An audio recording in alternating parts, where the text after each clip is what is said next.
দেব।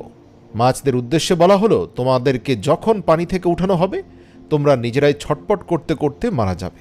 এর ফলে যখনই মাছকে পানি থেকে বের করা হয় মাছেরা ছটপট করতে থাকে এবং মাছের দেহের সমস্ত রক্ত এসে তার গলার মধ্যে থাকা একটি বিশেষ গ্রন্থিতে জমা হয়ে যায়।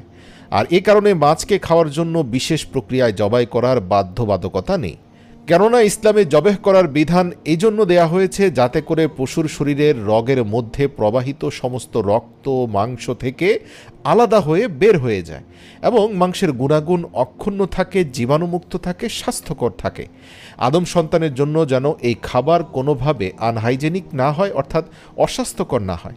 আর মাছের ক্ষেত্রে আল্লাহ তাআলার বিধান জারি করা হয়েছে যে যখনই মাছকে পানির ভেতর থেকে উপরে আনা হয় তখন প্রাকৃতিকভাবে মাছ ছটপট করতে করতে মাছের দেহের সমস্ত রক্ত মাছের গলায় থাকা গ্রন্থিতে এসে জমা হয়ে যায় এবং মাছের শরীরের মাংস